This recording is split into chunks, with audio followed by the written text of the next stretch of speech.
This is A Silent War Within, the podcast dedicated to confronting the unseen mental health battles carried by our first responder and healthcare heroes. This show is about real stories, real struggles, and real ways to survive the storm and come out stronger on the other side. For too long, stigma has kept you silent. But this is your space to bravely break that silence, share vital insights, and build a community where your well-being truly comes first, because your service deserves unwavering support. So let's just stop lying to ourselves.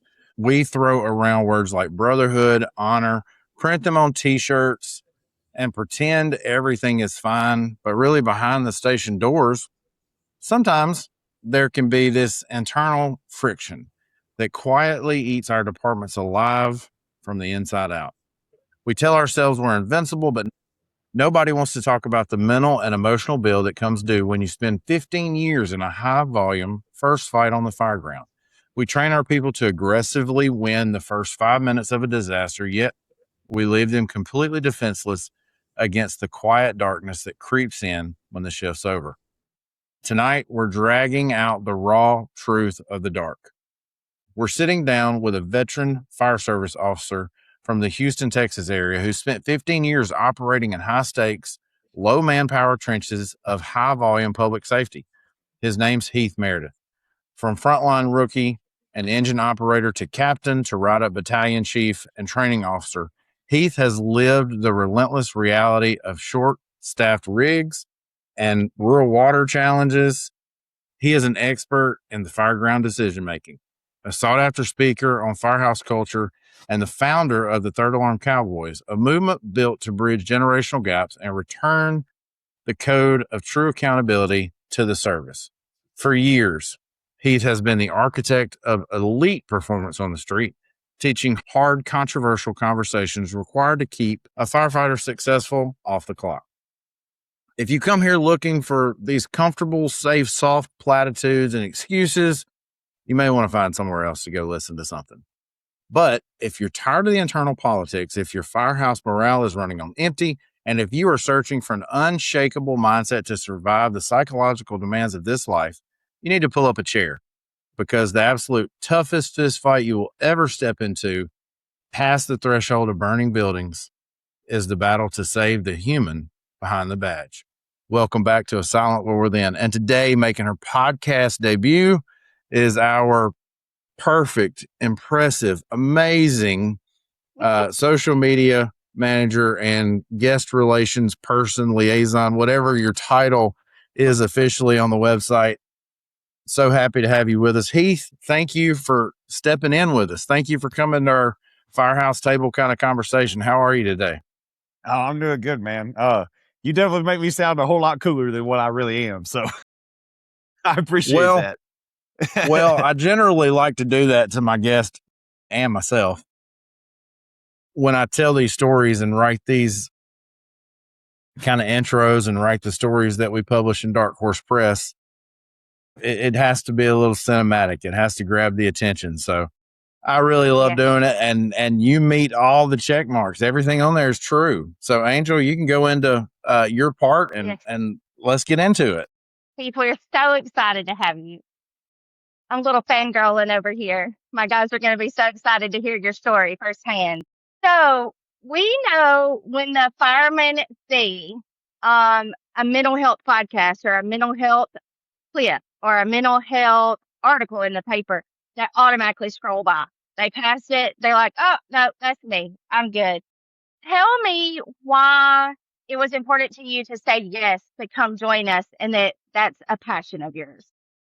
Probably because I'm one of those guys. And basically just in full transparency for your listeners and everything, like I'm an open book on everything. We're probably going to talk about all kinds of stuff on this podcast, and most people maybe not even be comfortable with. And in starting that, like just in full transparency on my end, due to a lot of the things we may even talk about on this show, I all the ranks that you laid out, like I've held all those ranks. None of that is made up. And then actually about, I guess, 3 years ago, I ended up going and starting over as a rookie. And so I'm back down to a firefighter rank. So even after 15 years in the job, and I've been a captain nearly 9 at that point, I went to another department for a better climate for honestly, for my head and for my family to be better, and started over and rookied again at 34 years old. So if people, listen to this, whatever, they're like, he's not a current captain. No, I'm not a current captain. I was one for a long time. But yeah, my current rank is back to being firefighter, and it goes along with a lot of the mental health stuff. So I think that the fire service as a whole does a really good job this day and age about acknowledging that our mental health is actually a thing. One of my very close friends is retired from the Marine Corps, and he said when he was actually getting out of the Marine Corps, they were doing their, I guess you call it like debrief orientation to like coming back to civilian life. And they were, the military was given like their big spiel on, yeah, PTSD is a real thing. People are highly recognizing it with our military vets, especially after 20 years of combat, especially if you're in combat arms like he was and everything.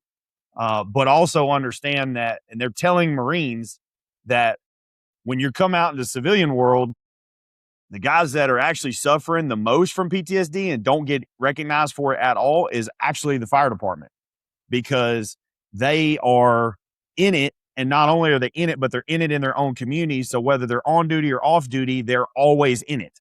And so when he told me that, I was like, dang, man, that's like a real deal. So our military is recognizing it, but the fire service as a whole, man, like we are the absolute worst. And I've seen every 1-800 call me post on everybody's Facebook, the chiefs of the world's best about trying to prove we care about our firefighters' mental health. But then in turn, we're doing things like what our last episode ended up getting bumped because, I got to work overtime. So we'll mandatory people, 3-4 days a week and not think that has anything to do with mental health. But then we want to post on our Facebook pages for our departments how important mental health is to our firefighters. So for me, it's almost become a point where, and like in full caveat, like going into all this, I do have a lot of things that I'm very hypervigilant about, that's in my mind, that I'm paranoid about, that things that mess with me. I'll say that. And it's honest to God, not the blood and the guts from this job. It's not the calls that get me. It's the inside the firehouses that get me and have me, I don't want to say messed up because I haven't controlled or anything like that, but what get me spun up is the crisis of what our fire departments are doing. So that was really kind of what's made it where I'm like, fine, I'll be the guy to step up and say like what we got going on.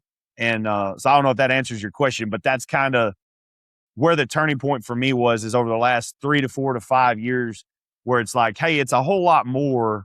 Mental health is a whole lot more than just like the touchy-feely articles that people want to put out. There's so much more to it that somebody's got to say something.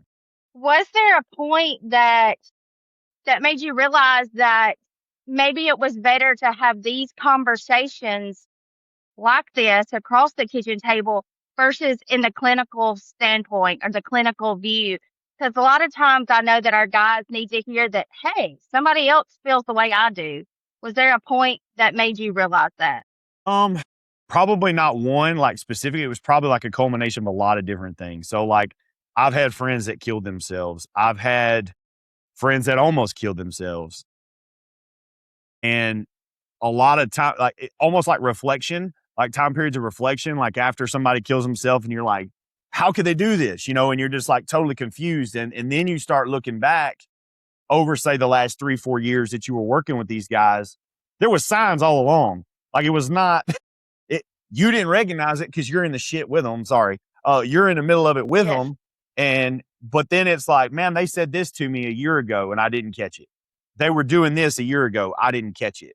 And I'm one of those guys that I really like to simplify because I think life is way overcomplicated. I think everybody tries to put like a super special spin on everything so that they can make their $1 million. And like for me, I simplify everything down where it's like, if one of my good friends, I went to high school with this guy. He left. He was 2 years ahead of me. He left, went to the Marine Corps, fought in Fallujah, came back, did what a lot of those guys do, searching for brotherhood, searching for camaraderie, comes to the fire department, was a badass medic. And then I guess throughout some time period, maybe 10 years of him coming back home after all that stuff, he started having a lot of mental struggles and whatnot. And I specifically remember him telling me multiple times, man, I'm thinking about going to re-enlisting because what I had in the Corps, I can't get. I thought I'd get at the fire department, but I can't get. I feel alone. I don't feel that brotherhood. And he would say that all the time. And I would just be like, no, man, it's fine. Like, the crew you're with, or yeah, the chief sucks, things like that. But I didn't catch it. And then he ended up killing himself after a few years. And then now looking back, I'm like, he was telling me all along that he was missing something, and I just, in the middle of it, I didn't catch it. And working in places that you do, sorry if I'm being too long-winded on this, but like working in places where you're really busy and you make a lot of You're runs, perfect. you make a lot of fires, you kind of become accustomed to the dark side, if you will. Life gets kind of dark in a lot of ways. For one, like we were talking before we started, like you get very fatigued, you get very run down, burnout becomes an issue. And then you work for a place where you're getting mandatory. And it's like it's a never ending cycle. You're so caught in the middle of the mud that you can't see what's going on around you. And I think that's where I was at that point in time. So I didn't recognize where he was or where some of my other friends were. That was one story, I guess, per se, that was kind of a wake up call. And then another has been doing my podcast. One of my original episodes, I had one of my very good friends on, which is Captain RJ Knepp. And he was going through like a really bad divorce, a lot of stuff with custody, all the typical crap that firemen got to go through because we make bad choices.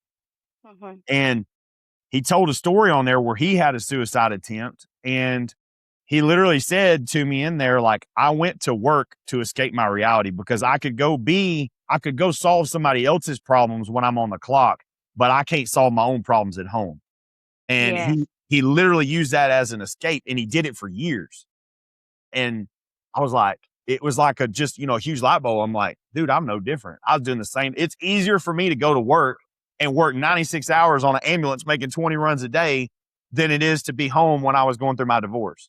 And so like a lot of those things, just for me, it's almost like looking back, hindsight's 2020. You could see a lot. So there was just like example after example after example where I'm like, this really is a real thing, and somebody's got to get out ahead of it. Yeah, Go ahead, absolutely. Kevin. I think that you bring up some extremely valid points, man. I resonate with a lot of that. I went through a divorce. I can't even remember the year now off the top of my head. I think it's 2013, but I was working 96 hours on an ambulance. And that's kind of how I treated the ambulance service, was that, hey, that was my getaway, and really coped in that time very unhealthy. I never had a suicide attempt. Certainly got low enough to think about it and thought numerous times about, hey, I'll just alcohol poison myself. I'll drink until, I can't drink anymore, and hopefully that'll get the job done. But really, it was more the alcoholism for me during that time in my life that, man, I was just hammering away. And really it was to get that getaway, right? It was to have that relief of, oh, I'm so drunk, I don't have to think about this, and I can finally go to sleep. I can finally rest. So yeah, I mean, I can totally see that. But so one of the things that I think Third Alarm Cowboys does really well is it brings an immediate image of this rugged, independent firefighter. Like, you are, like, just looking at you when I first jumped on the screen, I was like, oh, this is a man's man here. Like, this is the guy, and you laugh at that, but really that is the image that firefighters give typically. I don't know if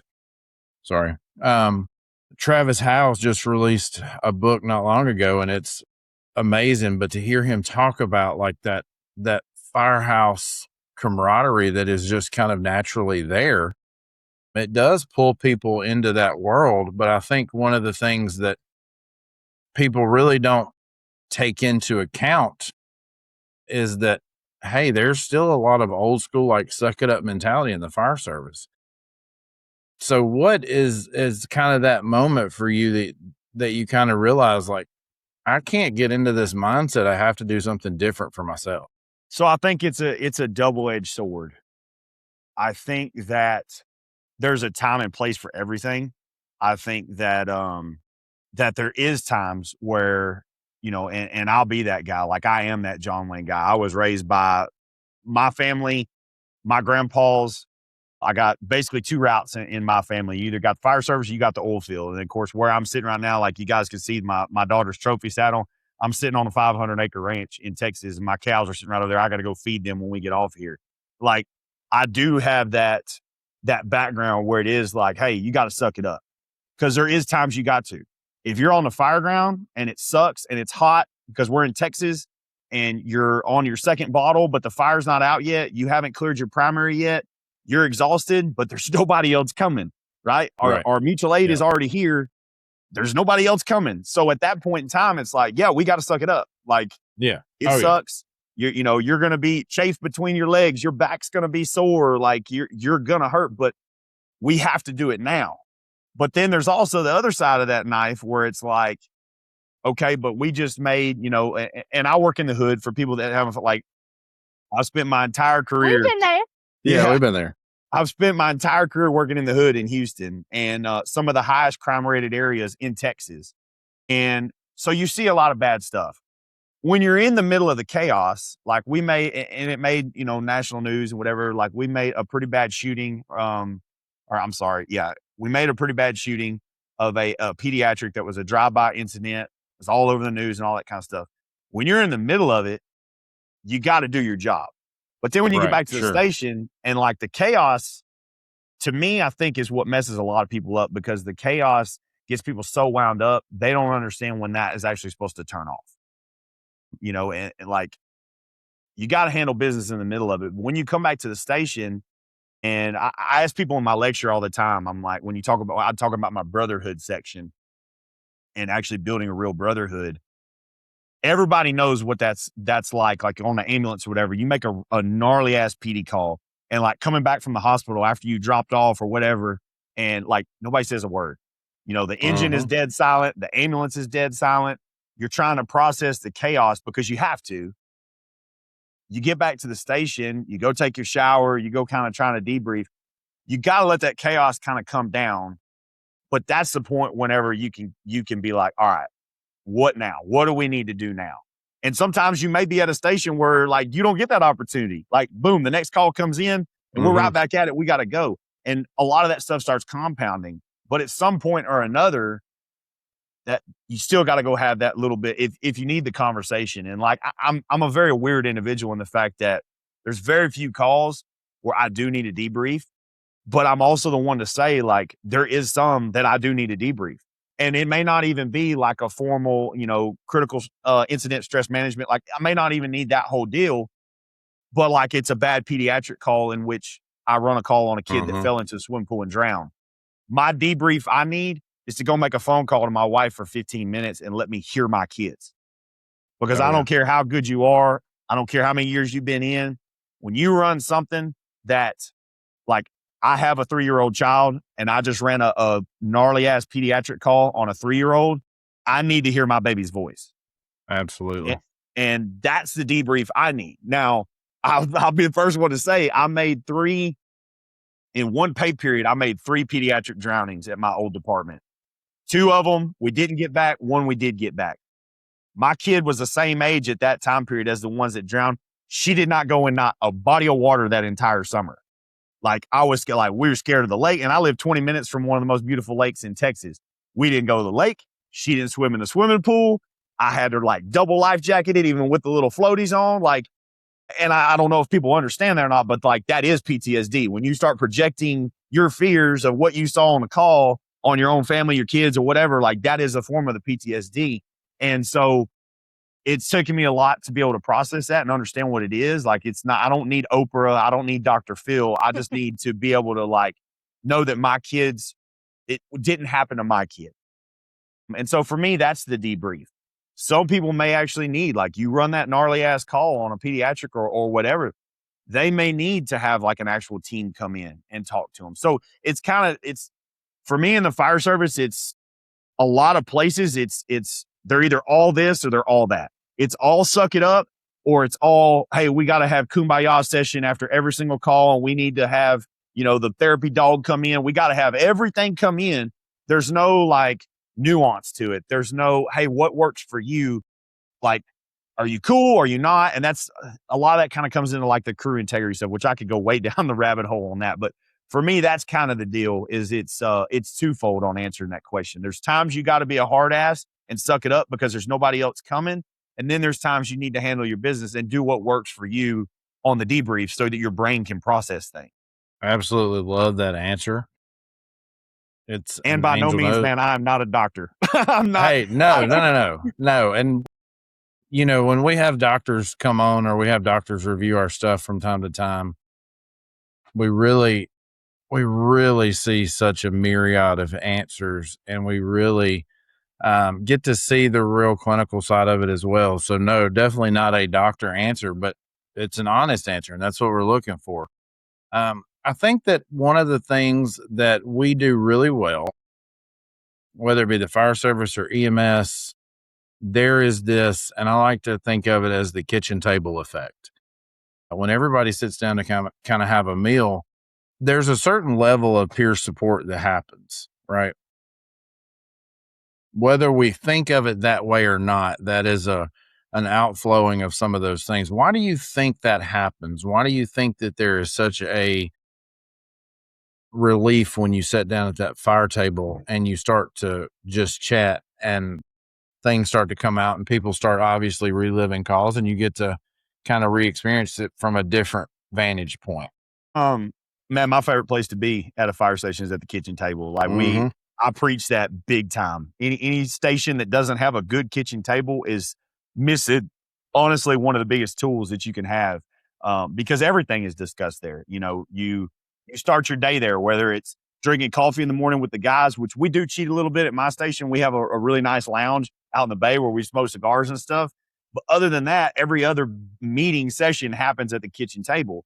So I Right. think because it's already like a known commonplace, you eat there together. The station, the crew that I'm with, we cook our own meals. Like we're pretty big on having that time. And it's not just I think because everything is on the table there. Not only do you talk strategies and Mhm. tactics, Mhm. you talk the shit on the chief there at the table. You talk. We all joke, we sit down for dinner, and I don't care if we have dinner at 5:30 with the geriatric hours, or if we've been running and we don't have dinner till 9:00. Regardless of what crew you're on, the wives are always going to somehow call when you sit down to eat. And so, Yeah. we take bets on, well, whose wife's going to call first, which it's usually mine. Like, I swear to God, she can sense when I sit down at the table and I'm hungry. But we joke about that stuff, but it's the truth. And then every other thing that you talk about, in some form or another, is a version of the truth that's coming out. So just naturally, if you're already talking truth, whether it's family stuff, shit that's frustrating you with your kids because your kids are Mhm. driving you nuts because it's summertime and you're ready for them to go back to school already, all that Amen. kind of stuff is Amen. already at the table. So it's really easy for like other truths to come out. And I don't know, and I could be wrong on this.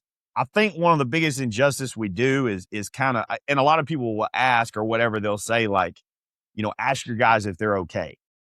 Sometimes that's a little awkward, and I don't think we do a good job of actually like telling people like how to really do that.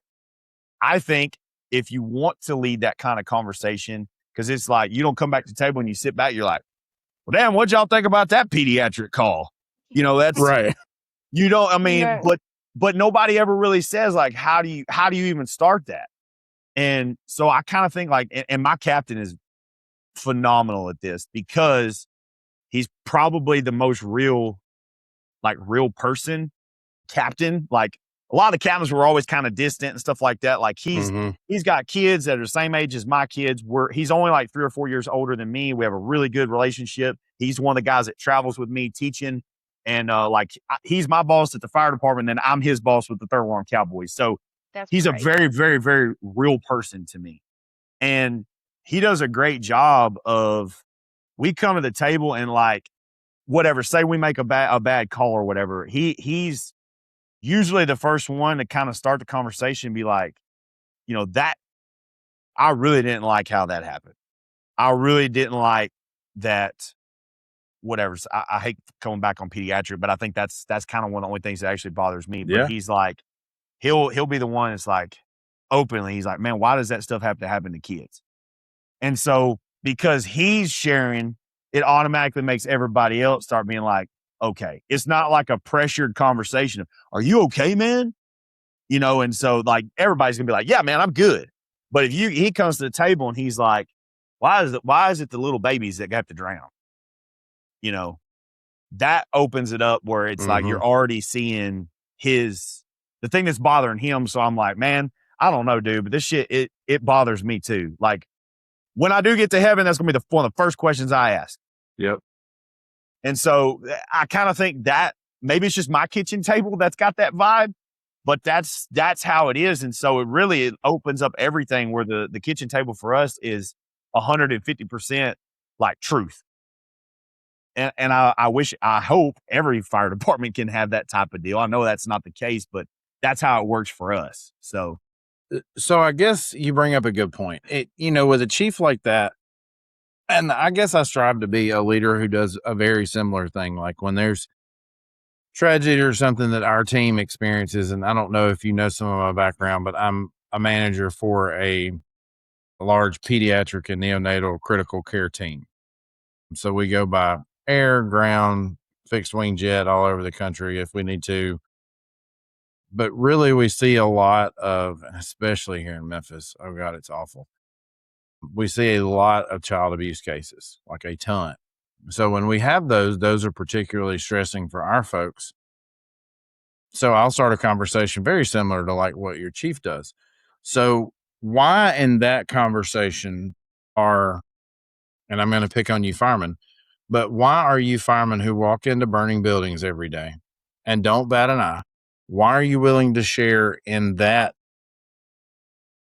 kind of atmosphere? Why are you willing to share there, but you're absolutely terrified to go into anybody that's professional help and share in that way?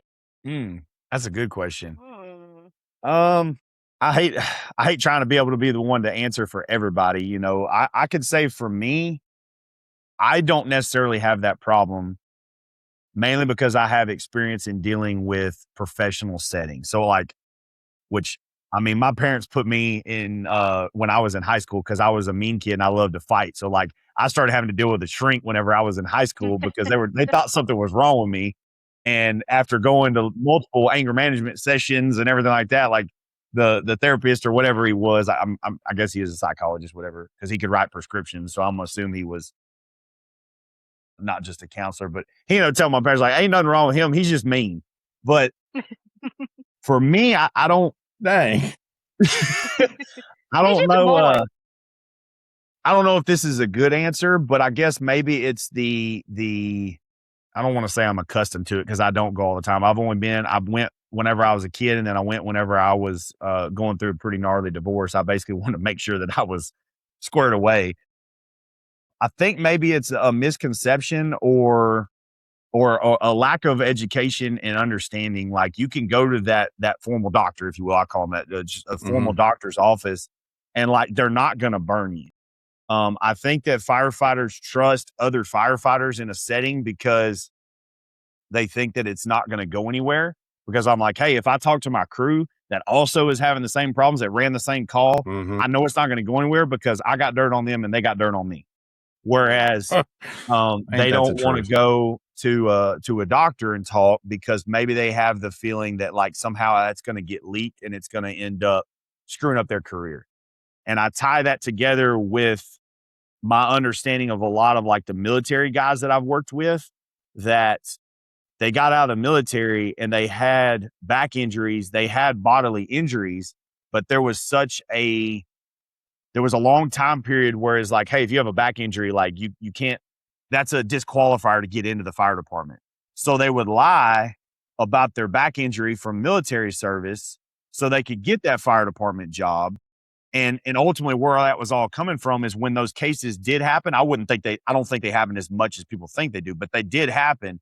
It was the doctor leaking that information back to the fire department. Like, yeah, man, he's got a hurt back from military service.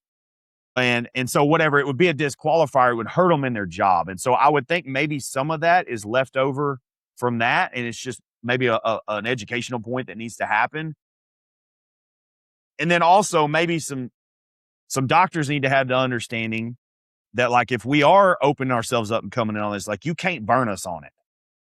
You can't, even if the fire department, like my fire department does bring in counselors and stuff. Yeah. And I don't think that they leak it, but it looks really awkward when the fire chief is bringing in counselors to come in and talk to guys about drinking or drugs or things like that. Like I know this because I've talked to the chief.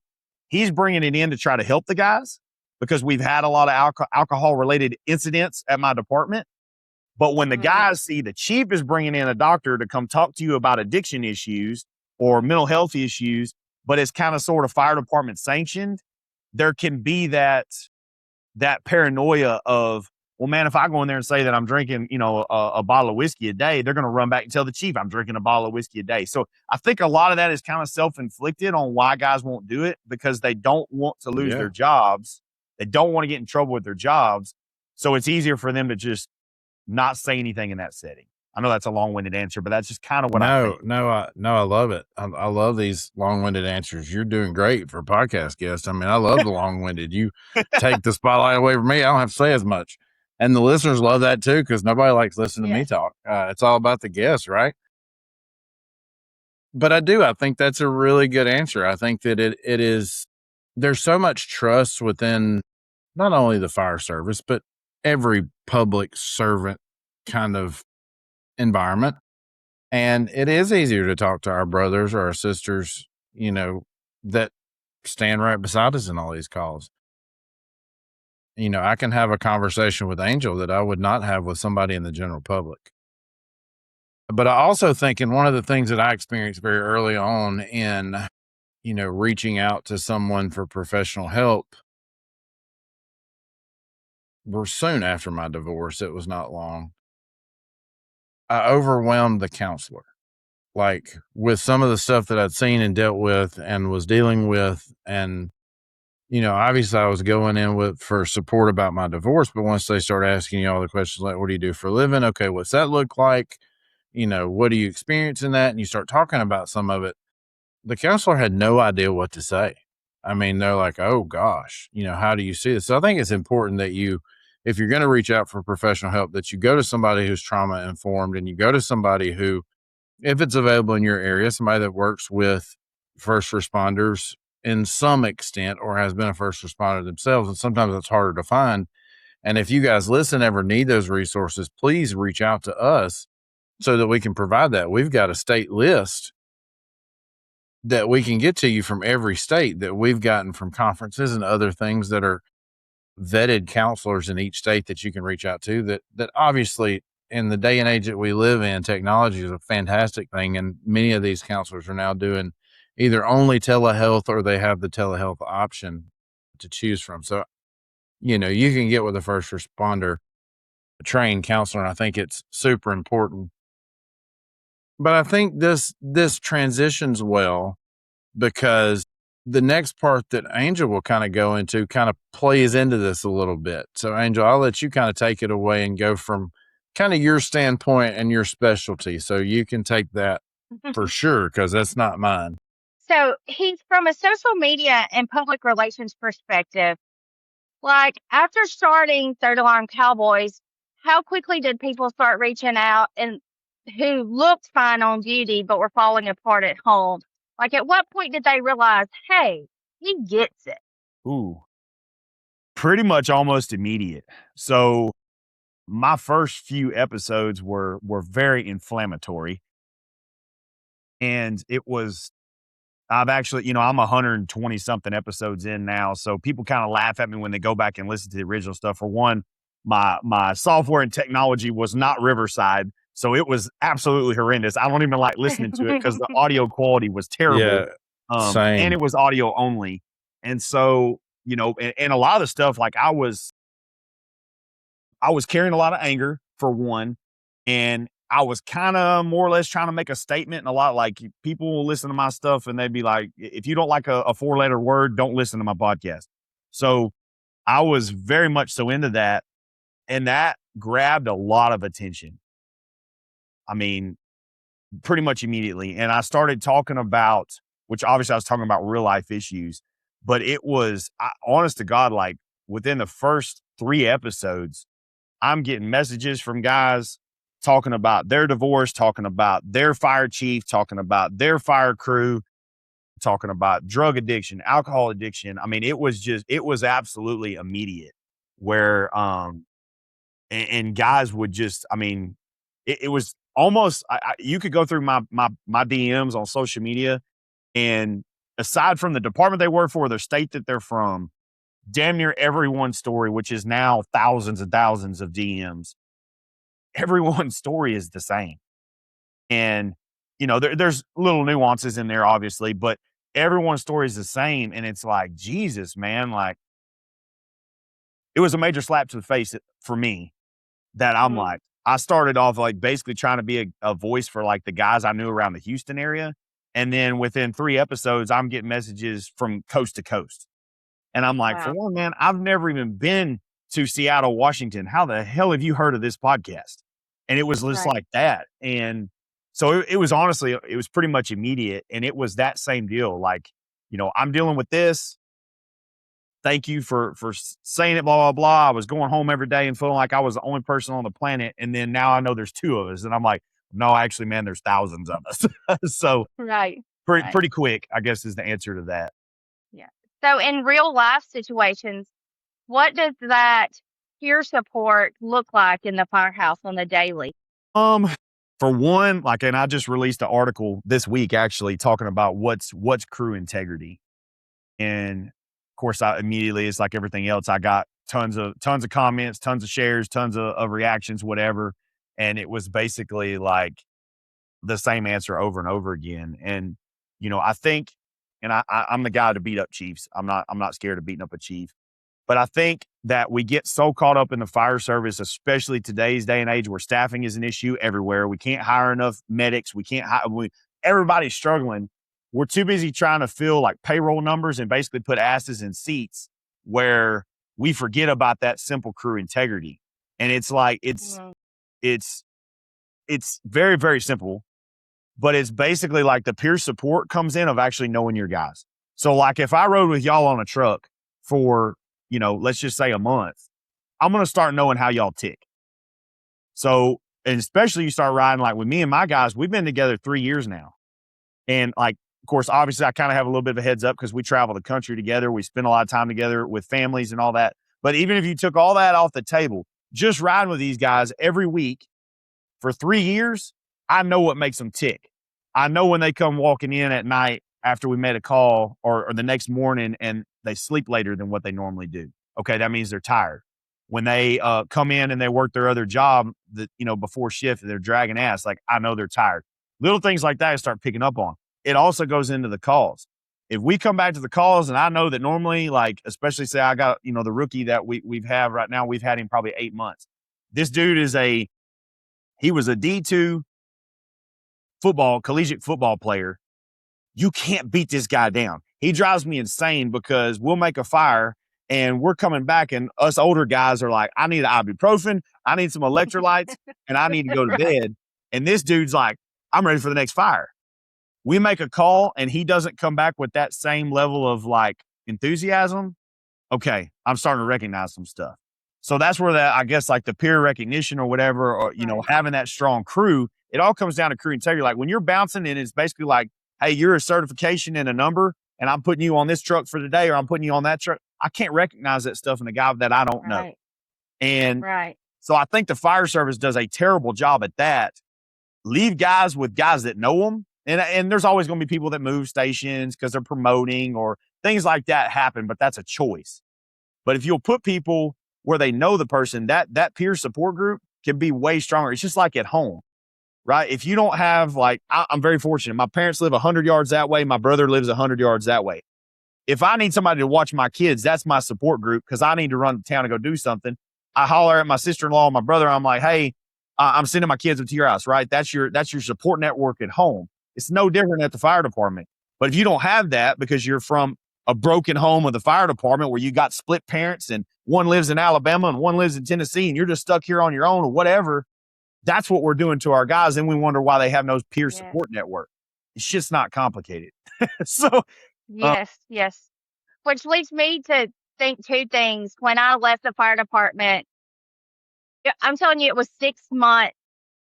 Somebody be like, well, how's the new job? And I'd be like, I can't talk about it. The new job's great, but I miss my guys terribly. Like I was with them for 8 years and I had the best lieutenant and the best captain that there was. And I knew where the Lord was leading me. I knew where I needed to be. I knew what I was supposed to do best for my family, but losing that family atmosphere at the fire department, it wrecked me for a while.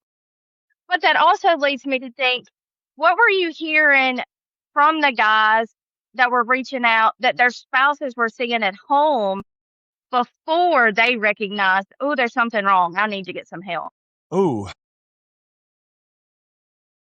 probably the same thing my wife says. My wife can tell whenever I'm spun up pretty bad because I'm just like everybody else, especially in our industry. Like, obviously, your temper rises. Like, that's going to be one of the first signs. Like, if somebody starts getting short with you, something's on their mind. They may not even know it. And like a lot of times, I won't even know it. My wife's like, "Hey, you're being short," and I'm like, "Am I?" She's like, "Yeah." Like you're being short with the kids. You're being short with me. You're being short with the dogs. Like you're being short, and so that's a big thing that people will recognize when somebody starts getting a little short. Obviously, there's like deeper stuff when guys aren't sleeping or they're having the bad nightmares. And all. I'm fortunate. I've never been that guy. I don't. The only nightmares and like I'm probably not the best on the mental health deal, but I have never had like the suicidal things. I have homicidal tendencies. So when I start getting mad and everything like that, like I'm not trying to hurt myself. I'm trying to hurt, the lying ass fire chief or the crooked ass mayor or whatever that's Right. hurting me. I'm going to hurt them. So I'm kind of that guy. I'm not the one that's ever gone to a dark place and want to hurt myself. I'm like, God gave me 5 daughters because if he didn't, there'd be some dead fire chiefs out there. So that's kind of where my head goes. And so my wife can understand that Right. when I start getting short, it's due to something at work. And honestly, most of the time, it has nothing to do with the calls that we even ran. Most of the time, it's a toxic nature. It's lying. It's backstabbing. That kind of stuff that's going on. So for me, that's probably the deal. A lot of the spouses, guys being disconnected. I've gotten that message like they come home and they're disconnected. They're being very distant, either from them or from the kids, or they're not going home. They're pulling that card like what we talked about earlier with my buddy. Like they're pulling that card of like working all the OT that they possibly can. And the wife is like, I just want you to come home. Like at this point in time, we don't need the money. I'd rather you be here. And they're just like, no, I want a little bit more, a little bit more, a little bit more. And honestly, I probably see that more than anything, where guys are working a lot of overtime. They're working their part-time jobs and they're not going home and they're hiding from it. They don't understand that like you kind of got to go home. And it's Yeah. not even necessarily a bad relationship at home. It's just they actually would have to turn it off if they went home. And the wives, a lot of times, I think wives are better at recognizing it than husbands are. Hmm. Husbands just get mad. A lot of the husbands I've met, they don't even like their wife being in the fire department because she's up there, around a bunch of dudes. So that's a whole other conversation. But Yeah. I think that's the biggest thing is the wives recognize a level of distance that's kicking in and then a shorter temper. So there's a few things here that I want to pull out, and you made a statement that really took me back some years ago, and Angel knows this about me. Most of the listeners have heard me reference this before, but so I'm in my second and final marriage currently, and yeah, Same. and very early on in our relationship, I found myself in an affair, and because I was in this affair, having to keep up with the lies, having to do all the things, I didn't want to go home either. And I think you make the way you put it was really ideal for what's coming next, is that if you go home, you have to turn it off. And we hate to turn it off. And she looked at me that day and said, before she knew that there was an affair happening, she said, "You love this ambulance more than you love me." And I remember being so hurt by that, because no, I don't. I was unhappy in other areas and chose a path that did not align with what I believed, did not align with my core values as a Christian man. It didn't even go with the identity that I had put on myself as a man, period. It was just one of those things that started as a friendship and just slowly faded into something else. And I think we get so enthralled in some of those things sometimes, whether it be a relationship like that, or whether it be something else that you focus all your time into. But we tend to be almost like that little ADHD kid. And this is coming from the large ADHD kid. But we get so hyper focused on one thing. And me and Daniel Sundial from Dancing Artwork talked extensively about this. We get so focused on this one thing that turning it off feels so scary to us. And talk about that a little bit. Have you ever had that moment or seen friends or seen colleagues to where the quiet is the most dangerous place, where when it all stops, everything starts to fall in a little? 100%. I mean, I'm that guy. So so much so that I've even created my entire side business is still fire department, right? So I'm a firm believer, and people argue with me on this. I'm a firm believer that like basically every first responder is an addict. And it doesn't necessarily mean that it's drugs or alcohol, but we're an addict, because you're not going to do this type of job, whether it's on a box, whether it's on a fire truck, or whether it's being a cop. And that's not a form of addiction for you.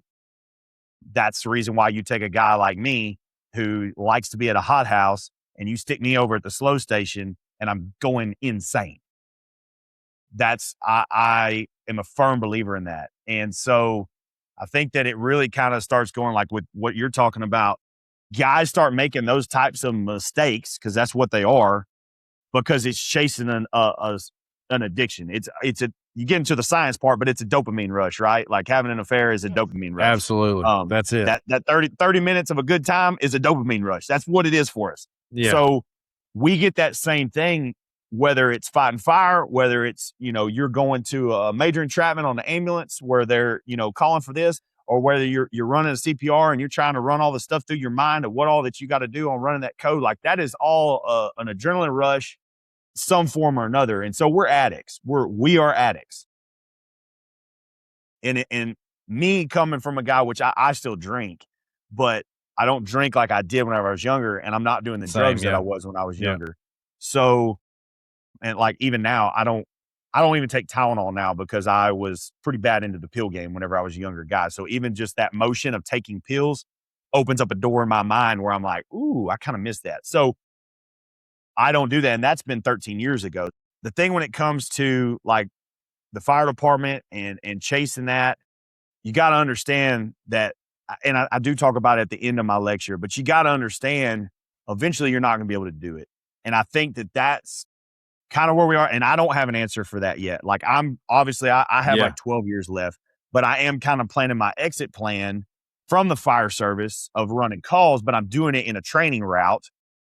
But I don't think we, as an industry completely, I don't think we have an off-ramp on this. Just like the military, you hear like every SEAL in the world talks about it. When they get out of the SEAL teams, they're used to running on a train that's doing 1,000 miles an hour. And it's basically a one-dimensional job, right? Because there's nothing outside of the SEAL teams that you skydive and you dive in the water and you kick doors down and you blow shit up and you do. There's no job that I can go sign up to do that. There's no job that I can go sign up to be a firefighter except for being a firefighter. So we're kind of like a very one-dimensional thing that we do for 20 to 30 years of our life with no off-ramp.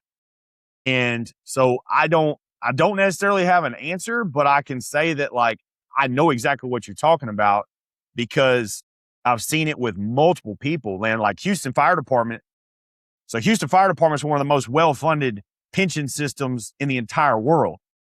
And which I don't work for them. I work for a county department that's inside the city limits of Houston. But because I've spent my whole career with Houston guys working with us part-time, I know a lot of their stuff.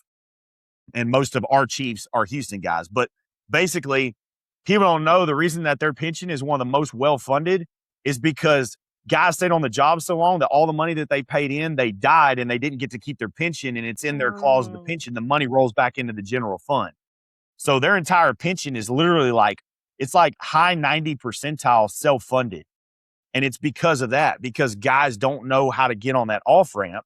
And then when they do, there's a bunch of guys that I know that literally spent 40, 45, 50 years on the job. They retired, and within 1 year of retiring, they died. And so their money rolled back in because they outlived their spouse. I mean, just all the horror stories that go along with that. But like they worked their whole life to get this pension, and it goes back to the damn city. And so Mm-hmm. I don't have an answer per se for that, but I do have a diagnosis of what it is.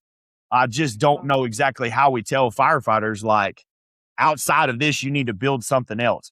Outside Mm-hmm. of this, you need to have an identity in something else. For me, it's this ranch. For me, it's my kids. I know a lot of guys don't have that. They're living in an apartment complex somewhere, you know, and they're not married or whatever. So like their outside life is chasing girls at the bar and being a single fireman, which I did all that. I had no problem with that. But there's no off ramp for a lot of people. So I get what you're saying. I don't have an answer.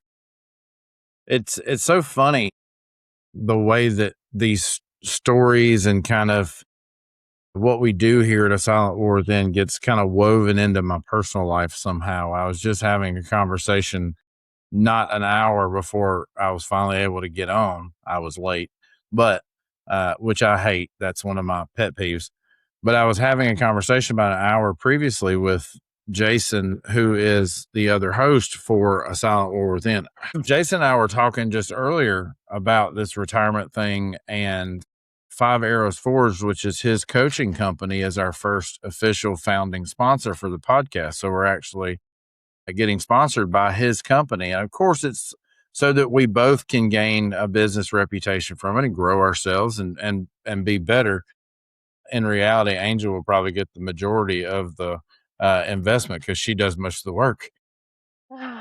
But it's funny that retirement thing comes up when you talk about the quiet of the room, and that's really the most quiet that firefighters, EMS, whoever will have at the end of their career when it's all over with. What are you after this?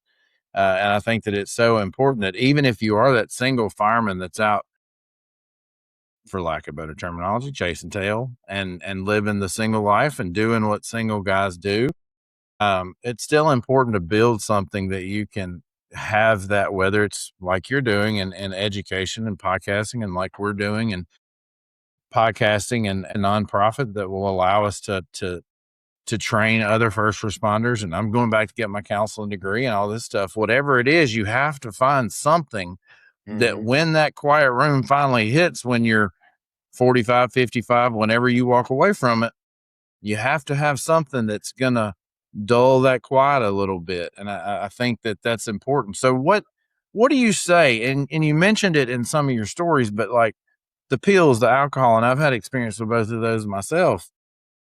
Like the pills and the alcohol, you're sitting across from a firefighter who's struggling with this. How do you force him to look himself in the mirror and see what he's become? Man, I actually had that story. So, I mean, we all know the fire service is very, very, very small. So one of my original episodes that I actually talked about and put all my business out there, I ended up having a guy reach out to me, and this has been a couple years ago now, because I guess I've been doing my show for like almost 4 years.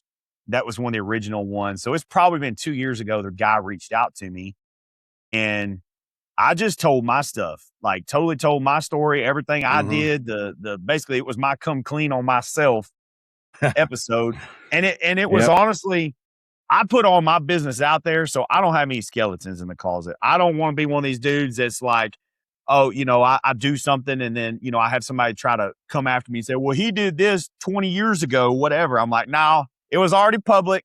So you can go on with that. I'm that guy. So I put all my business out. And this dude comes to me, calls me. I actually knew a guy that I used to work with 10 plus years ago, got my number through him, calls me, and he's like, hey, man, you telling all the stuff you did about how you took your pills, about when you took your pills, just, I mean, literally laying out the itinerary, if you will. He's like, dude, you were literally talking about me. And I'm like, no, I wasn't. I don't even know you. And he's like, no, I'm telling you, I was so mad at you because I literally had no choice but to look in the mirror because I was doing the exact same stuff, doing it the exact same way. And so he ended up, whatever struck a nerve with him, he went and looked himself in the mirror, and he ended up going to the Center of Excellence up there, the IFF one. And anyways, now he's been sober for, I guess, 2 years now. But it was literally like that. Like, it was just me being so brutally honest about the stuff I did that guys had no choice but to be like, yeah, he's talking about how he used to take 2 narcos before he go to the bar. Then at midnight, he took two more narcos so he could take a chick home. And then, I mean, anybody that knows anything about taking pain pills and doing extracurricular activities, you're kind of like a Superman. So there's no denying that. And I would say that stuff. And he's like, I'm doing the exact same thing for the same reason. And so anyway, it just is funny. And then now, small world, but now that guy's ended up, he's actually came to work at my department. And he's on my shift. So I get to see him all the time. He's like, who would have ever thought something that you said 4 years ago would end up creating that? But I guess for me, it's just really just being the brutally honest person that tells my stuff. And so it would strike a nerve with somebody, and it's probably going to piss them off, whether, especially you start talking about cheating on your wife and things like that, they're going to be mad at you at the time. But then they're going to look at themselves in the mirror, and then your words are going to be ringing in the back of their mind. Cause like, there's not a game out there that I haven't pulled. And so when I put all that out there, some guys get mad cause I'm giving up the secrets. And so, they might feel like they can get caught, but then at the same time in giving up the secrets, they're like, I'm doing the same thing. And so they may have the maturity at that point in time to change their ways, or they may hide behind it for another 3 or 4 or 5 years, but eventually they're going to be like, okay, I pulled the same game as this guy, doing the same crap. I can get better or whatever. I can fix my life and eventually be in the same place as him, like healthy or whatever, good relationship at this point, whatever. They can see a light at the end of the tunnel if they kind of more or less fix their ways. And it's just for coming clean. That's the only way I feel. Right. So a massive piece of your mission at the Third Alarm Cowboys is to rebuilding true, authentic brotherhood. In an industry plagued by industrial friction, toxic leadership, administration, moral injury, how do we protect a crew at the floor level in the field when leadership is actively breaking their spirit? Yeah, I mean, that's pretty much what my entire platform has kind of become into. Yep, I'm and a lot interested of guys for have heard this. of the firehouse fist fights and I love it. Mhm. all that kind of stuff. So, I mean, honestly, like, for me, it's not all talk. For me, I'm not just trying to sell a shirt. Obviously, it's part of my lecture. Obviously, I do have the shirt and stuff, but like, I was telling y'all before we got on, we taught the new hire academy at my fire department. And at my department, and I encourage this everywhere. I know it doesn't necessarily work for EMS, but at a fire department, we have silver badges and we have gold badges, right? Captains and up or lieutenants and up have a gold badge. Silver badges is EOs and down. We have silver badge meetings, and then there's gold badge meetings. And it's very, very, very understood at my department. Like, I can literally look at my captain and say, hey, Cap, silver badge meeting, get out. And he respects that. And he walks away. And he knows, because we have the understanding, if it goes to a gold badge, that means it's got to have paperwork put on it. So we had that very, very established line. Now, because they get to have their officer meetings and they get to go plan the department and do all their stuff and plan policies and all that kind of mess. So if they can have gold badge meetings, by God, we can have silver badge meetings. And it all starts off like literally these guys, when they came in the other day, and this was their new hire orientation, they did their week long, they had their few days in admin where they're doing their paperwork crap with admin. And then I get them for 3 days on the fire field. And there was several silver badge meetings that go on during that where I'm like, hey, Right. it's performance-based conversations or it's cultural-based, whatever. And I tell these guys, I'm like, you're coming in the fire service. A lot of you never worked in this before. Like, you're going to see A, B, and C. You're going to have these things go on. I don't care what department it is. All departments are the same. The patch is just different. But one thing you must do starting day one is understand that communication at that kitchen table is where it's all going to start. Guys are going to talk strategies and tactics with you there. They're going to talk about, we're going to talk about our wives. We're going to talk about our kids. We're going to talk about everything under the sun happens at that table. And another part of that is going to be that brotherhood talk. When you're, if you didn't pull a line, you screwed a line up on that call, I'm going to ask you, why'd you mess that up? You didn't catch the hydrant. I'm going to ask you that. And it goes on, so on and so forth in having that truthful conversation, not just about operations, but it may go into other things like, hey, man, why didn't you take the trash out? Why didn't you put the dishes up? You're making us look bad as a crew You need to step your game up. Whatever that looks like, we have to have those conversations. And I literally start that from day one. I've done that my entire career. When I was an officer, and this is how brutal I get, but it goes back to that. You want brotherhood, you want to be truly making a difference. It's a brutal ass conversation. Females, you're a female, okay? You may not like this, but this is literally what I would do as an officer. I don't necessarily do it now because I don't have that position in power. But I will literally look at a female, and this is actually the first time in my entire career I haven't had a female on my crew. Chiefs would actually put the females with me because I would do this. They couldn't say it, but I knew it was the deal. Female on my crew, come in here like, look, I love you. This is my expectations of you. You're a female in the fire service. It's going to be brutal. You are going to have to step your game up, and you're going to have to prove the guys wrong. Like it, don't like it, whatever. But that's the truth of it. The other truth of it is this. You're a female. I got 5 daughters, and I'm married. Females got problems. I don't have that problem, but females got monthly problems that y'all have to deal with. Okay? Right. I'm sorry. You were born that way. There's nothing I can do about it. But this is the deal. I'm married to my wife, and excuse the language on this, but this is literally how I would say it. I'm married to my wife who I sleep with, and I don't tolerate her being a bitch. I understand you have bad hormone issues, but that's basically, I'm sorry, but that's a you problem, and it doesn't excuse you getting to be a bitch to the guys at this station. If you come to me and you're like, Cap, I'm struggling, I'm hurting, whatever, I need some space, I will let you have that all day long. You go handle your stuff just like I tell my daughters. Like, if you're in a bind and you're hurting, because I don't know what that's like, but I understand it's a real thing. I've been sent to the store to buy plenty of pads and stuff in my life. Go in there, and if you need your quiet time, go have your quiet time. I'm not going to take that away from you, but understand that you don't get to come in here and be rude to people just because of that issue. And I have yet to have a female on my crew that actually had a problem with that. They're like, Cap, we actually really appreciate that. Because most people are scared to death of having that talk, right? Most dudes are like, I'm not going and buying 10 packs. It's some cotton. Get over it. Like, it's cotton in a It doesn't matter. Yeah. Right. But like, scared of it. And so, like, even when it came to that, I was always just brutally honest with that. And every female that ever worked for me truly respected that. And it would even go, I mean, that level of conversation, regardless of the topic, but I like to use that one because that blows people away the most. Like, you said that. Yeah. I mean, why not? Right. And so for me, it was a lot of just being brutally honest, even in those really awkward ass conversations. But when you say that to somebody and you tell them like, hey man, I understand if you need some quiet time. I understand if your emotions are all over the place. I get it. I don't know what it feels like, but I get it. Just tell me. Right. And then you can go to your room. And if the chief comes down, got some smart shit to say, I'm the station captain. I'll handle it. Yeah. Right.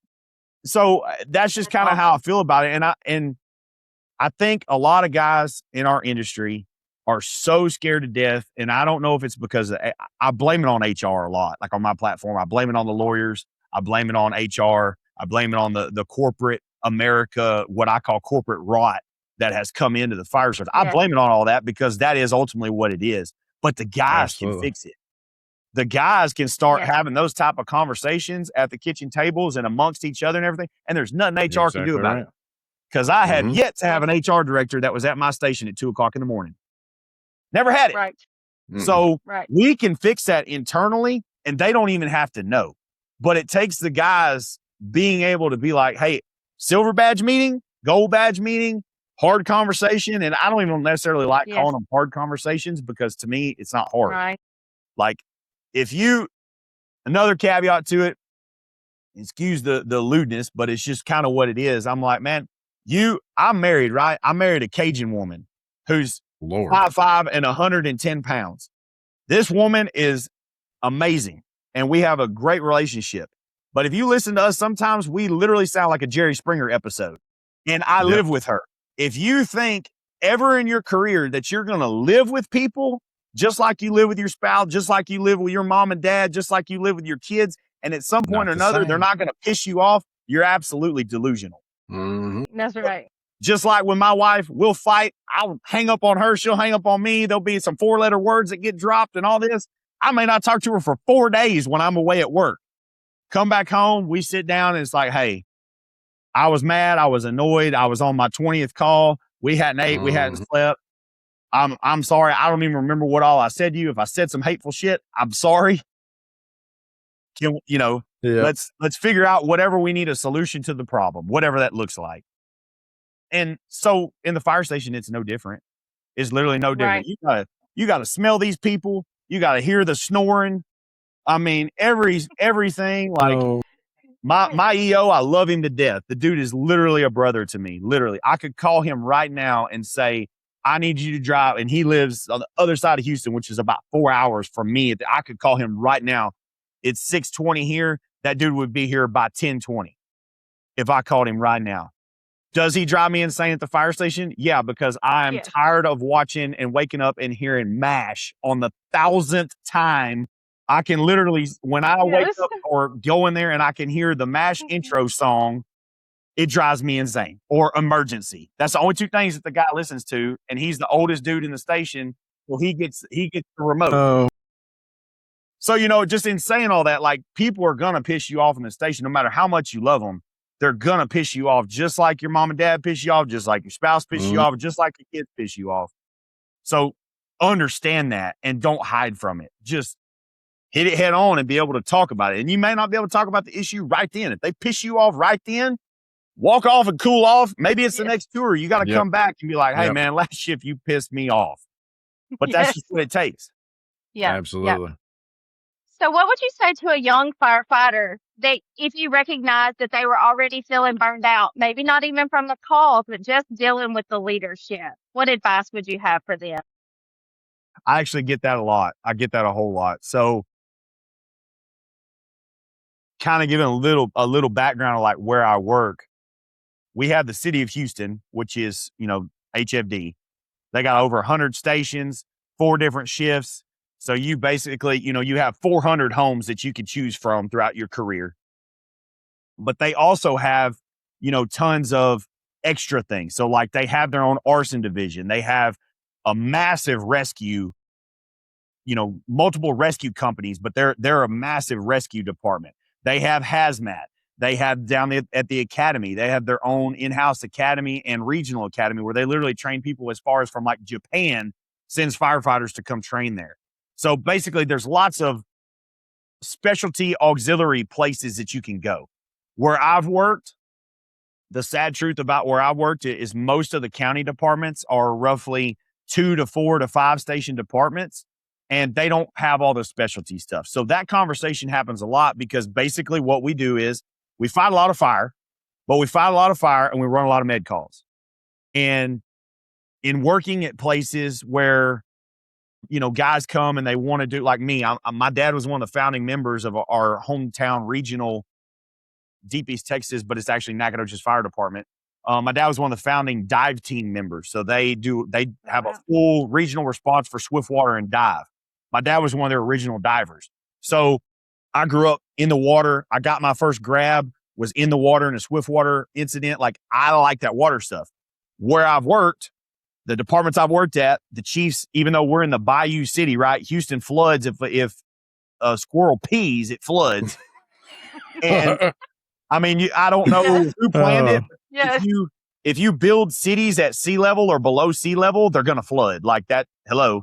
But you can't tell these fire chiefs that stuff. So a lot of guys will come in, they get burned out because they're tired of just running fire alarms, med calls, and regular fires. And over a 20-year career, that gets old. And then, they get screwed over by promotions because also every department I've worked at, completely different promotional processes. Everyone I've ever been at, totally different game that you're playing by, totally different command structure that you're playing by. And that stuff, 100% takes a toll on you. And I've had those conversations where these guys come and basically what I redirect them into is it's like, for one, I'm going to tell you the grass is never greener. From a guy that I jumped a lot of fences getting sold a dream. People beat me up on my platform. Well, how many departments have you worked for? Well, I've worked for about 7 departments, part-time and full-time, because I was that guy. Like, you come and sell me a dream. The first 10 years of my career, I bit off into it. But then I get over there and I realize grass was not greener. It's the same toxic crap over here. And so I explain that right. First and foremost. I tell the young guys like, hey man, yeah, that department may have shinier trucks, but that's because there's that much more bullshit over there where it looks like. That's right. And so, for one, being honest with them about it. For two, really try to get to the bottom and the root of like what they want out of their career. Because if a guy like take that for instance, if they're like me and they want to do Swiftwater, but they're stuck in a department that's going to always refuse to do Swiftwater, they're always going to be unhappy because they're going to have that piece missing. Now, I'm old enough in my career, I'm kind of swallowing my pride on that and just realizing like it ain't worth me going and starting over again when I'm over halfway through my career. So you got to kind of be honest and truthful in that perspective. But if it's a super young guy that's getting burnt out because of administrative stuff and all that, being honest and explaining what they're going to look at no matter where they go, and then really find out what they want out of their career. Because if they want to do a 20-year career, they want to do a 30-year career, you're going to have to tell them like, hey man, it's going to be like this. No matter where you go, you're going to have these pain in the butt administrations. There's always going to be the new policy that comes out every other day, no matter where you go. That is the reality of what you're looking at. The other thing is finding out tactically what they want. If they want to ride an engine forever, or they want to go to a ladder truck, or they want to become a paramedic, you got to find out what they kind of want out of their career, or they're always going to be unhappy. And then the other thing is really, really, really explaining to these guys that chiefs are at the end of their career. Regardless of how long and how greedy they want to be, they're at the end of their career in comparison to the young guy. So say you take that 1-year guy, whatever, and they're starting to get tired of the old crappy chief. If this guy plans on staying in 30 years, regardless that chief will retire or not, they're going to be dead by the time this dude is 30 years. Right. You're exactly right. Yeah. Explaining that basically, and I actually took, I guess it was Rich Gassaway's class years and years ago. I forget what it's called, but it was a leadership class. And literally that was a portion there. That's probably one of the main things I took away from that class was it's like, hey, you will outlive the chief. If you stay here long enough, you will, no matter how many contract extensions they get and how many more objectives that they have on their whiteboard for their contract, you can outlive them just simply because they're older than you. So I kind of try to tell people that too, and just understanding that, whether that chief's got 3 years left or 30 years left, if you've got 40 years left, then you can have 10 years without this sucker. So just that's kind of what I do. And the brutal honest part is some guys, this job is not 30. It's not for them for 30 years. If they're a couple years in and they're already experiencing that many issues and they're having that much burnout, that's kind of where it goes into that whole, like having an off ramp, understanding like, hey, there is more to this. If you're already feeling that way and you've only been in 5-10 years or less, this job may not be for you just because it's a lot of crap that you have to eat. And so another 20 years of this, what's that going to do to your head? It's obviously not going to be good. So enjoy this job. I mean, and I'll use him as an example. I love him, but he's on my crew that I'm at now because I'm having to ride up as a driver. This guy's been in 10 years. He's realizing that. He's always had the dream of wanting to be a commercial pilot. So, I'm putting his business out, but it's all good. He's actually in school right now. He went and got the loan and he's in full-fledged, absolute shoulder over his head deep in pilot school. And so he's using the fire department as a sustained income, but now he's chasing his dreams of getting to go be a commercial pilot, which is something he's wanted to do since he was a little kid. And so he has an off ramp going into something that is going to be a whole other avenue. So having that conversation like, hey man, this maybe not be for you. Is there something else that you love that you've always wanted to do? Maybe it's time. And use the fire department. Some people will hate me for that, but we have a really good schedule with the fire department. And if you can use this good schedule to your advantage to build something else, do it. Absolutely. Heath, we kind of reached the end, and I really hate this part because it's always kind of the end of a good conversation. But if anybody has listened to the last 50 plus episodes, almost 60 now, you guys know how much I love a guest like you've been. Honest, no BS, come at you straight, like not gonna sugarcoat it for anybody. And I love that about you. Thank you for coming on and just sharing a piece of yourself and talking about some things that may not have been comfortable to talk about. But I really do appreciate the open honesty and the fact that you're out there kind of doing very similar work that we are, and that you're out there saying that, hey, this is not something that should be looked down upon. And a lot of this is administrative moral injury, and that, hey, you get mad about that. And I love that you're so, just in the episodes that I've been researching and really falling in love with what you're doing, like, you'll say some stuff that nobody else is going to be willing to say. And I love that. I really do love that. Angel turned me on to you because she was so excited to get you to answer her correspondence. And she's like, guess who I got? And I'm like, she's like, Heath Meredith. And I'm like, Who is that? Who's that? And she's like, go look him up. And so I went and looked you up. And man, you really are. You're doing some good stuff. So I really like it. So I always give everybody a chance to kind of give the shameless plug, give your podcast, give where you're streaming at, all those things, and any projects you may have going on that you want to tell us about. Yeah, for sure, man. And in all fairness, like I'm no prophet by any means, but I think that the platforms out there that are moving away from the cookie cutter, prim and proper way of doing things, those are the platforms that are growing. And absolutely. So I think that us collectively, y'all, me, I can name, a handful of other guys that have become my close friends at this point, of guys that are just doing that real hardcore, like, hey, this is what we're going through. That's the ones that are growing. And it's because it resonates with real people. I think as a society, we're kind of done with the PC cookie cutter. Everything is just 100%. peaches and cream, like way of life. That's I think not true. Yeah. Everybody's done with that. So, and my whole deal, like from the very beginning, is in doing the podcast and all that, like I know who I am, right? As a person, I know who I am. I have nothing to hide. Like, the only person I got to impress on this planet, and the only person I'm actually accountable to, is that Cajun wife of mine. Things come and go. Life comes and goes. But I've always had the attitude of, like, when I sit at my kitchen table, which is this same table I'm sitting at, when I sit at this table, the same guy that I'm on that podcast is the same guy that sits here with my 5 daughters and my wife. And I have stuck by that. And that's what I believe in. I think that's how you actually make a difference. And obviously people are resonating with that, because that's why our platform is growing so crazy. But, really, when it comes to what we have going on, I'm just going to keep building what I'm building. I joked in the beginning, like, I've pissed off some of the biggest names from the very beginning, man. Like, I've lost friends behind what I've done. I've lost jobs behind what I've done.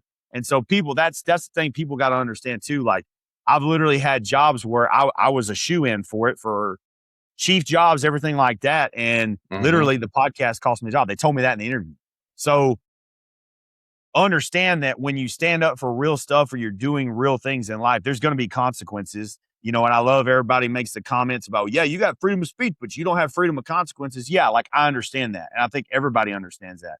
But collectively, as a world, if we all got to a mindset of, like, telling our real stories, telling what we actually believed in, they can't. There's 350 million Americans, right? They can't put us all in jail. They can't take all of our jobs, because who the hell is going to be the fireman then? So that's firefighters as a whole. I believe this, and really, truly first responders, because I kind of group us all together personally. That's just in my head how it works. Like, I call everybody guys. That includes the chicks too. We're just all guys.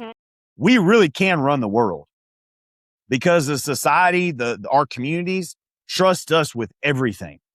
We're the only people in the world that I steal this from Mo Davis, which is a chief at Houston, but we're the only people in the world that a mother with a dying baby will hand their kid over without knowing you from Adam. We have that level of power. So why the hell do we not act like that the rest of the week? Like, understand that there's a reason why when a firefighter union puts a stamp on a politician, that politician gets elected. It's because of the power that we have, because we're supposed to be this level of service, if you will, whatever word you want to put on it. So we'll act like that all the time and stop hiding behind it, stop being scared of it. And that's kind of the direction I took with the platform.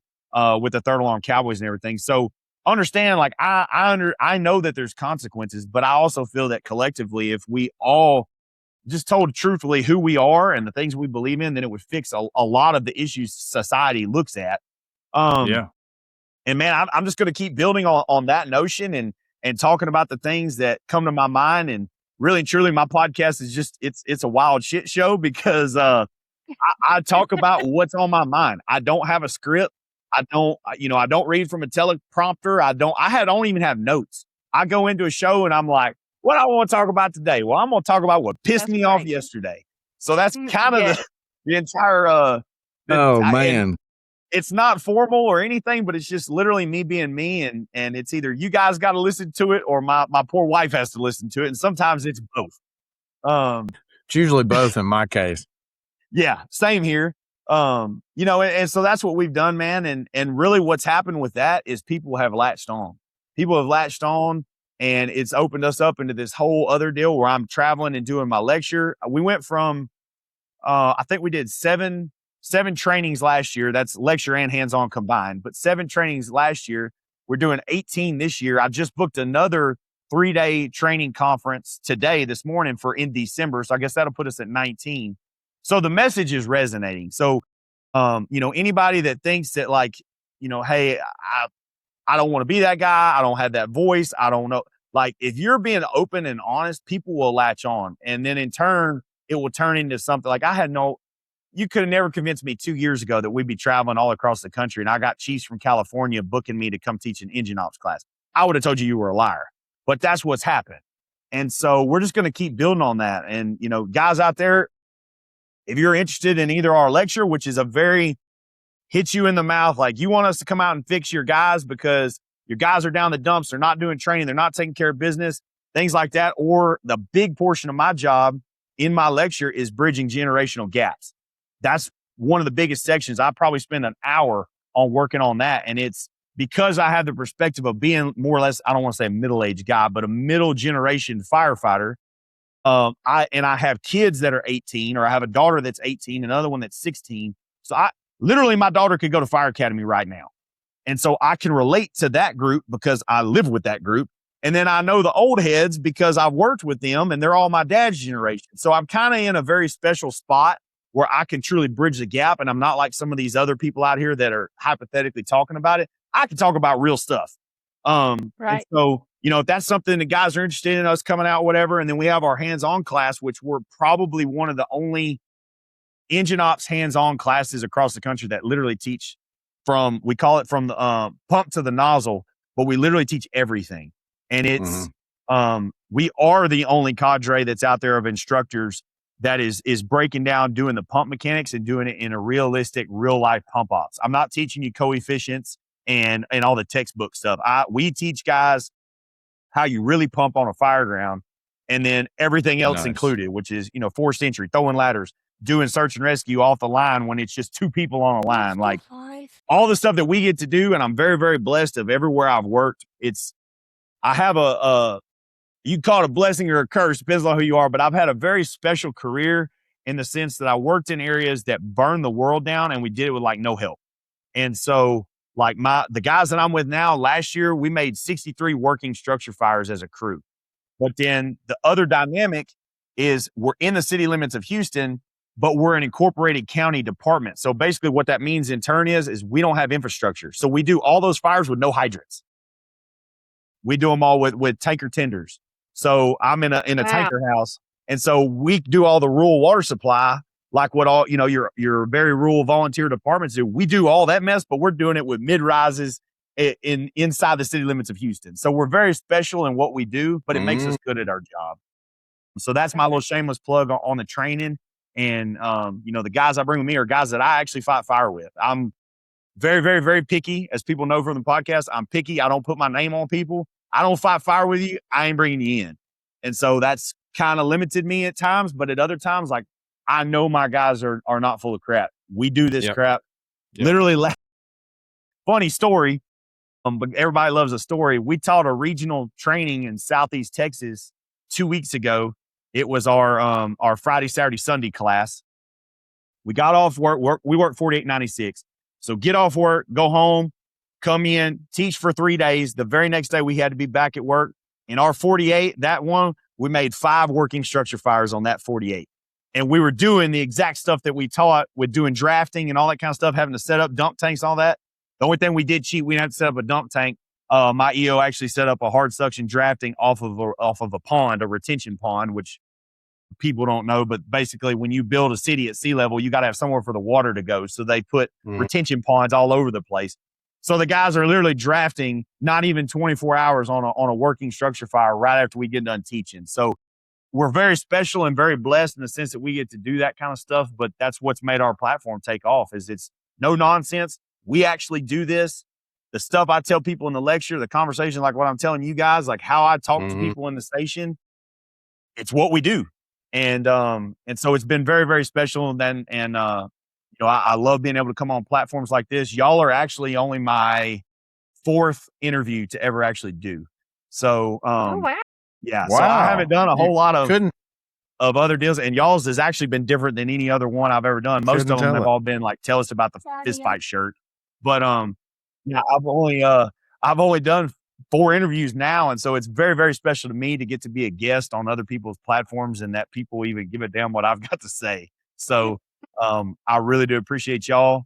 And, yeah, anybody wants to get us Third Alarm Cowboys on everything, and go to thirdAlarmCowboys.com. I'll leave y'all with this. A lot of the people have really, really liked the articles that I've been dropping on social media, the long format articles. Those have gotten very popular because that's just me pouring my heart out on whatever subject it is that I'm doing. And you can find all the full articles and the real articles themselves on thirdAlarmCowboys.com. I've started a whole page on there called the TAC Journal. And it's basically just me journaling my thoughts in an article format of like what's going through my mind on whatever subject at the time. And I'm dropping one of those a week on my website. So, the last one was the what is actual crew integrity. I did one before that was it's not my job. I mean, things that are hitting every single person that you're dealing with at your department, whatever your patch looks like, it's things that I'm going to talk about. And so that's just kind of my shameless plug for guys that want to go and follow us, go to the website, follow us on Facebook, Instagram, YouTube, all that good stuff, man. And I'm just going to keep being me. Yeah, we love that. And guys, just like Heath, we like to deliver episodes that do punch you in the mouth. And I do think that this is one of those that Heath brought the thunder, if you will. He punched us in the mouth. He told us what it was about. And Heath, I'm really appreciative that you came on and you said yes to a mental health podcast that many people shy away from. So I am very appreciative for you. Guys, you know where you can find us, but really I could go through and tell you all those things, but really the hub of all our information is asilentwarwithin.com. That's where you can find everything. I write on there as well. I started writing for Dark Horse Press. Make sure you check them out. Jason is our co-host. Jason is now our founding sponsor with 5 Arrows Forged. He is a registered coach, and if you want somebody who's really been through the job and really walked through the literal fire, he's the guy. So reach out to him. Also, PTSDstrong.org is going to be one of our partners very soon. Go check them out as well. So we are super excited that we are gaining more traction. We are growing just like you, Heath. Again, thank you. And now there is merch out there for us as well. You can go find t-shirts, hats, all these things. And you may say, okay, kid, where does that actually go? Well, that goes to get us out into the community and to do training and to go to conferences and to really be side by side with you guys and really talk to you one-on-one and give you the opportunity to get peer support or to get counseling or to get coaching or whatever that is. It gets us out there so that you guys can meet and greet us and that we can give you goodies and that we can be there at all those conferences, giving the little bags out that everybody loves. Everybody loves a goodie bag at a conference. But really, it's to grow this platform even more because we want to reach as many people as possible with this message. You don't have to fight alone. You don't have to struggle in silence. There are people, even though times like that feel very isolating, there are people who have been through very similar things and have felt very similar ways. You don't have to feel like you are by yourself, because you are not. So as we grow, keep up with us. Make sure that you're reading all the things and seeing all the things. And the biggest part of what we do is obviously the podcast itself. Make sure you leave a review, all those good things that all the streaming platforms want you to do to tell them that we're good content. So Heath, again, thank you so much. And as we always close our show and Angel's premiere episode, you did a great job. Thanks. As we close every show, be safe, take care of your mind, and we will talk soon. Bye, everybody. The war isn't fought in the flashing lights or the chaos of the call. It's fought in the quiet after the rig is backed in and the boots are off and the noise dies down. If today's conversation hit home, don't keep it to yourself. Share the episode with a brother or sister on your shift who needs to hear they aren't fighting alone. Take 10 seconds right now, rate, review, and leave a comment on whatever platform you're listening on. Every review, every comment, and every share helps us break through the silence that we are fighting against and help those providers who are bleeding out in the dark. We read every single message and we'd love to interact with you. None of this happens in a vacuum. A massive thank you to our incredible team here at A Silent War Within. They work tirelessly to make sure this platform stays standing. And a special, non-negotiable thank you to our founding sponsor, 5 Arrows Forge. Without the belief and backing of 5 Arrows Forge, this show simply would not exist. Founded by firefighter, author, and NLP master coach, Jason Minershagen, 5 Arrows Forge is bringing real, operational level mental health readiness to first responders, men, and fathers. They take mindset coaching out of the classroom and put it right where it belongs, the home front. If you are ready to break repeating cycles, shift limiting beliefs, and lead your family with conviction, go visit them right now at 5arrowsforge.com.